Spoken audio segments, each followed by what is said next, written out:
आपने पिछले पार्ट में देखा कि कैसे रानी पद्मिनी राजकुमार की बात तोते को बताती है और तब तोता मैना से बचने का उपाय पूछता है।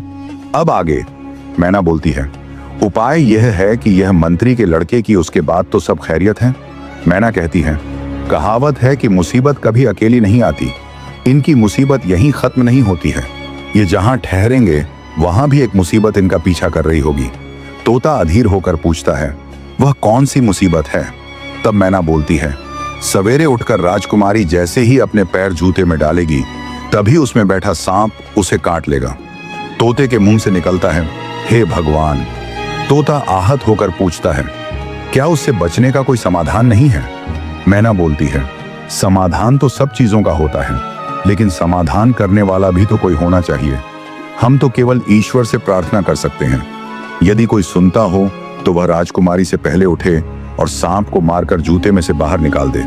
अब तोता पूछता है, मैना ये बताओ कि वहां से बचने के बाद फिर कोई बाधा तो नहीं है? तब मैना थोड़ा निराश होते हुए उत्तर देती है, इसके बाद भी एक बाधा और है। यह सुनकर तोता बोलता है, हे भगवान, एक अभी और बाधा है। तोता कहता है, वह भी बता दो। तब मैना तोते को बताना शुरू करती है, ये दोनों एक उड़न खटोले में बैठेंगे और वह उड़न खटोला ऊपर आसमान में जाकर खराब हो जाएगा और नीचे गिर जाएगा, उसमें यह दोनों मर जाएंगे। मैना की बातें सुनकर तोता बहुत दुखी होकर कहता है, तुम्हारी यह बातें सुन सुनकर मेरा दिल बैठा जा रहा है। दोस्तों, तोता मैना से कहता, अब तुम जल्दी से बताओ कि क्या इस आफत से बचने का कोई मार्ग है? तब मैना तोते से कहती है, इसका यही एक मार्ग है कि अगर कोई सुनता हो तो वह इन्हें उड़न खटोले में ना बैठने दे। इन सब बाधाओं से पार जाने पर इनकी जिंदगी में आनंद ही आनंद है। मैना की बात सुनकर तोता चैन की सांस लेता है। राजकुमार मैना की एक एक बात बड़े ध्यान से सुन रहा था।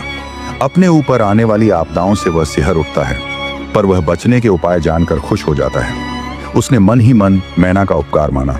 दोस्तों, उधर सवेरा होने में अब कुछ ही देर बची थी। दोनों पक्षी उड़ जाते हैं। समुद्र का किनारा भी अब दूर नहीं था। कुछ देर बाद जब जहाज समुद्र किनारे पर आकर रुकता है तो राजकुमार देखता है कि मंत्री का लड़का वहां उपस्थित था और उनका इंतजार कर रहा था। राजकुमार राजकुमारी पद्मिनी से मंत्री के लड़के का परिचय कराते हुए कहता है, यह मेरा साथी है। सागर की यात्रा आरंभ करने तक मेरे दुख सुख में इसने बराबर मेरा साथ दिया है। मंत्री का लड़का राजकुमारी पद्मिनी को देखकर गदगद हो जाता है। उस दिन वहीं रहने के लिए मंत्री के लड़के ने एक भवन की व्यवस्था कर रखी थी। वहां पहुंचने पर राजकुमार को मैना की बात याद आ जाती है। तब राजकुमार कहता है, मित्र, हमें यहां नहीं ठहरना चाहिए, चलो कोई दूसरा घर देखते हैं। तब मंत्री का लड़का कहता है, आपके आने से पहले मैं यहाँ के सारे घर देख चुका हूँ, यह घर सबसे अच्छा है।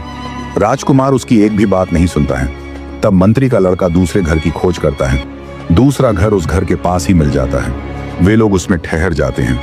बड़ी देर तक राजकुमार मंत्री के लड़के को अपनी कहानी सुनाता रहता है। फिर वे सो जाते हैं। आधी रात के बाद अचानक जोर की गड़गड़ाहट होती है। तब मंत्री का लड़का उठकर बाहर आता है और देखता है कि पहला भवन गिरकर तहस नहस हो गया है। मंत्री का लड़का राजकुमार की दूरदर्शिता की भूरी भूरी प्रशंसा करता है। राजकुमारी पद्मिनी तो सो चुकी थी, लेकिन राजकुमार रात भर तारे गिनता रहता है। वह सुबह होने का इंतजार कर रहा था। भोर होने से पहले वह देखता है कि एक काला विषैला सांप आता है और कुंडली मारकर राजकुमारी पद्मिनी के जूते में बैठ जाता है। राजकुमार चिंतित होकर उस घड़ी की प्रतीक्षा कर ही रहा था। वह अपनी तलवार निकालता है और जूते में बैठे सांप के 2 टुकड़े कर डालता है। सांप को बाहर फेंककर राजकुमारी पद्मिनी के उठने का इंतजार करता रहता है। थोड़ी देर में राजकुमारी पद्मिनी उठती है। उसकी थकान दूर हो चुकी थी और उसके चेहरे की कांति लौट आई थी। वह मुस्कुराकर राजकुमार की ओर देखती है। राजकुमार भी मुस्कुराकर उसके पास जाता है और कुछ देर तक उसके मुलायम बालों को सहलाने लगता है। पद्मिनी मन ही मन विभोर हो रही थी कि उसे अपने जीवन साथी के रूप में एक ऐसा सुंदर और पराक्रमी व्यक्ति मिल गया है जिसकी वह कल्पना भी नहीं कर सकती थी।